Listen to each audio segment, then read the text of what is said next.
It's episode 14 of This Week in Track, and on today's show, a quartet of former Oregon Ducks comes up a bit short in a record attempt. Allyson Felix returns to the 200. And can we please stop saying world's best? Let's start first with the 4x-mile from Hayward Field. Hocker, Teare, West, Wisner chasing the mark set by an Irish quartet in 1985. It was 15:49. They end up running a 15:52, a bit short. Cooper Teare gave us all on the anchor leg. They were off pace, runs 3:53 by himself. They even shut the pacing lights off. He had nothing to key off of. Still a tremendous split. Cole Hocker splits 3:57. What does that mean? I don't know, because he's not going to be running by himself later on in the Diamond League or USA's or at the World Championships. But the discussion around this race really centered in the pre-meet. Oregon Track and Field put out this tweet on April 18th. Come witness history. Saturday evening at the Oregon Relays, Cooper Teare, Cole Hocker, James West, Matt Wisner will attempt a world best in the 4x-mile relay. We've reached out to multiple pro and college teams, but haven't gotten any takers with the eyes. This brought a lot of discussion in the comments from people reminding them that there's a 4x-mile the next week of the Penn Relays that they could hop into with the team from the On Athletics Club featuring Oliver Hoare. Oliver Hoare reacted to it on his podcast.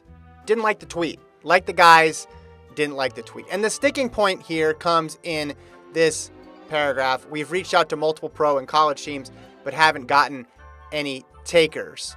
It all came together last minute. So it felt a bit like inviting somebody to eat with you at a restaurant when you've already ordered your food. You either don't want them to come, but need to extend the courtesy, or you don't really care one way or the other.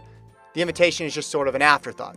These are distance runners we're talking about. So 2 weeks ahead of time, 4 weeks ahead of time, not enough time to plan. They have everything scheduled out months, years in advance. Oliver Hoare probably knows where he's running in 2023.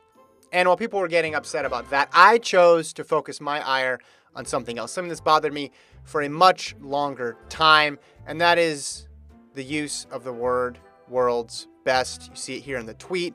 I've posted it. I've said it. The athletes say it. People get confused. World record, world best, world record, world best. And I understand. World Athletics has a list of performances that they consider world records, and then there's performances that they consider world's best. You can see the world records here, 100, 200, 400, all the way down. And they include some relays, but the 4x-mile is not among them. 4x1500 is. But you go over to world's best and you look at some distances that we would describe as off distances, 150, 300, 600, and so on and so forth. Now, there's the other case here where relay teams, according to World Athletics, in order to set a record, all need to be represented in the same country. That's a different issue for a different day. I'm just talking about this distinction of world best versus world record. Now, I get why World Athletics doesn't want to call everything a world record, because there's a ratification process that needs to be put in place, and they're not able to do it for every single competition, every single meet, every single distance. But us, as fans, as consumers, we can still call it a world record. We can say that, hey, we know that nobody in history has run faster than Shawnee Miller-Weibo's 34:41 in the 300. If you have evidence of it, please present it to me, and then I will change my mind. But until that time, she has the world record, because the world record should mean fastest time in world history. Shawnee Miller-Weibo has that in the women's 300.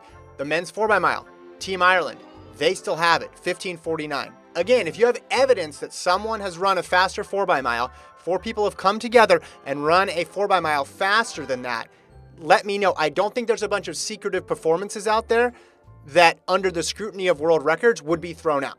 Besides, crazy things get called world records all the time. We have this thing called the Guinness Book of World Records. I Googled stupidest Guinness Book of World Records. Here we go. Cycling backwards with a violin. Most snails on a face. Most eggs crushed with the head. Most people brushing their teeth simultaneously. There's a difference between this and someone running a lap and a half. That is not crazy. Lots of people do that. I don't know how many people crush eggs on their head. Well, this person did it 80 times in 1 minute. Nice job. Again, this is another example of track fans having to take a long time to explain something that should be simple. You do not want to get into a conversation with your friend about world best versus world record. You just want to enjoy the track. let us enjoy the track. Just call it a world record. All right, elsewhere, Brittany Brown, the 2019 bronze medalist in the 200, runs 10.66, wind-aided in the 100 out at Baylor in Waco, Texas. She beat Gabby Thomas in the race as well, which is a great result. I never have quite figured out Baylor's straightaway here. You start way back and finish in the middle, but Brittany Brown, congrats. 10.66. Made me think of the wind, though. It's been crazy all over the place this year. This is the top 10 or so, all conditions marks. Brittany Brown, Twanisha Teare, Leah Hobbs, Gabby Thomas, Tamara Clark, Solara Barnes, Jada Baylor. The first wind legal performance is actually 8th on there. Cambria Sturgis, 1087, ahead of Elaine Thompson-Roz, 1089. It just feels like there's more wind this year. I don't have data to back it up. Just we need the wind to chill in May because I want some performances that I actually know what they mean. One more race before we go. Allyson Felix ran her first 200 of the year. She had run a relay leg at Mount Sac, but she went out to South Carolina and dropped a 22:40 wind legal, I might add, to beat Melissa Jefferson, who just won the indoor 60. Remember, she posted a couple weeks ago saying it was her last season. She was saying that it's not about the time on the clock, it's about joy. So people were trying to interpret what that meant. Is she going to run at USA's? How many races is she even going to run in 2022? She said she was going to run about 4 races. I just look at this last 50 meters and I'm impressed because it would be easy for her to clock out, but she doesn't have that in her. Nope. If Felix is on the track, she's going to run hard.